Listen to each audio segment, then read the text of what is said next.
Alright, this is Gifts of the Season tarot card reading for Taurus.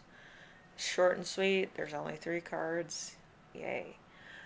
So the first card is going to be, what is the gift that you give yourself this season? We have the Judgment card. The Judgment card is confessing all sins, accounting for misdeeds and thoughts. See, new life. Possible a betterment of self, reward, a spiritual self, um, warning of somebody's unfair advantage, outrage of a conflict, consideration, or actions. So I feel like there is going to be there's going to be some type of coming to Jesus moment, if you pardon the pun. But I feel like there's going to be kind of like, you're growing up. You're kind of like, I shouldn't do that shit anymore. I'm in this situation now. I should be doing everything I can to solidify my job, my relationship, if you have one, um, and your finances.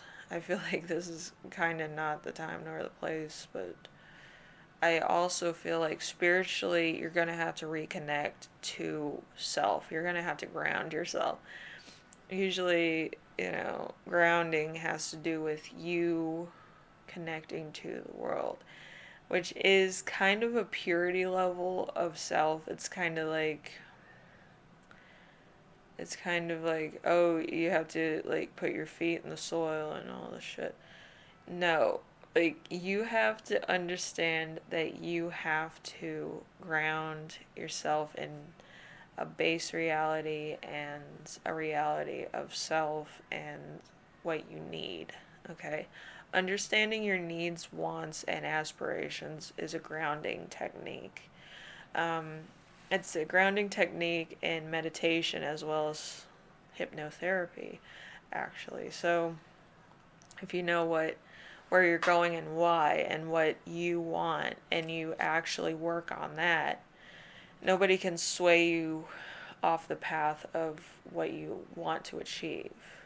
And then that would make any type of hypnosis kind of either help or setback, depending on how powerful your mind is and what you want to achieve.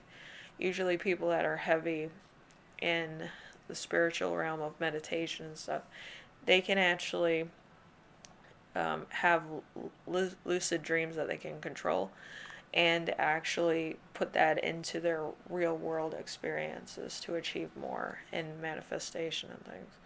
It's very interesting. The spiritual realm of meditation is never 100% explained to anybody, but I've seen people like meditate every day and then they get like strange powers of self and self indulgence. They can tell time through different modes of transportation without a watch.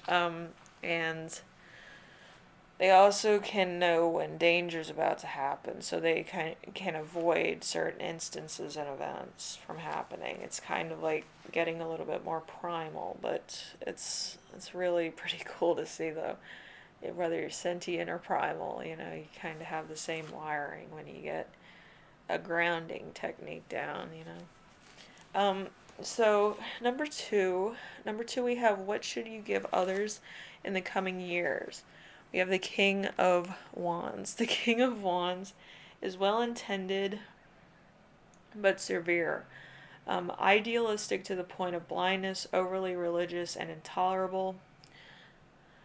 Um, Prone to exaggeration. So I feel like being a Taurus, you do go kind of on like the religious sector of things. You might take it to the point where you raise your kids strictly religious and all this. Allow your kids to have fun, okay? They're kids. If they want to go trick or treating, let them go trick or treating. If they want to celebrate Christmas, let them celebrate Christmas. it's something that's going to help them as well as help you in the long run, where it's like, oh, it's religious and it's, because you have to explain it in such a way where it is a matter of religion as well. You can't just say you can't do that because it's evil or satanistic. You have to make it into a religious experience with everything. So just something mindful to do. I feel like if you get too religious, I feel like it might become a hindrance more than a learning experience for your kids if you're raising kids.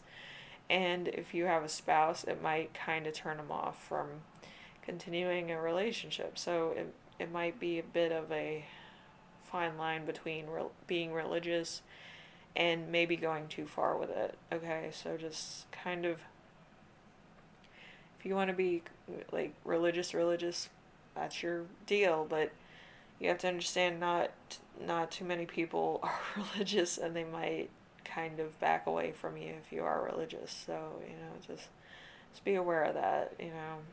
It's it's a hard one. Okay, so number 3, we have, what has the universe been trying to give you that you are ready to receive? Yeah, Six of Cups in reverse. Six of Cups in reverse. The future goals, attainable, that which will be or which should be. Plans that go awry. I feel like even with the best set plans that you have, it's gonna go awry. Um, but it's but I feel like you kind of plan everything anyway. If plans go awry, you tend to give up on them.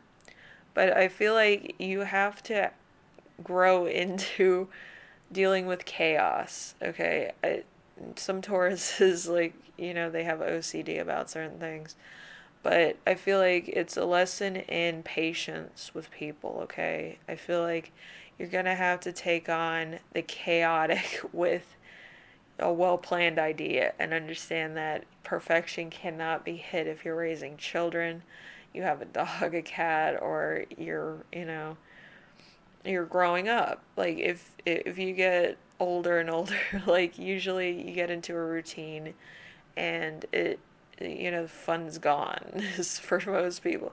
Some people still find fun in their jobs, but it depends on who you are. Usually Tauruses, they like to talk to people and be sociable. So if it gets too routine for them, it gets a little bit boring. So, so if your plans go awry, be patient with it. I feel like it's for a reason, and it's not gonna completely be a drag. I feel like it's building memories, okay? Because if you're so put together all the time, how are you supposed to like make memorable things or have inside jokes about something or have something that nobody else has, Plans have to go awry in order for um fun to happen, It's like might as well, life's too short anyway. Especially this one. Never know what's gonna happen next. Anyway, Taurus, hopefully this helped you out. It was short and sweet to some degree. Hopefully it helped you out. And I will see you in the next reading, alright? Take care of yourself. Bye.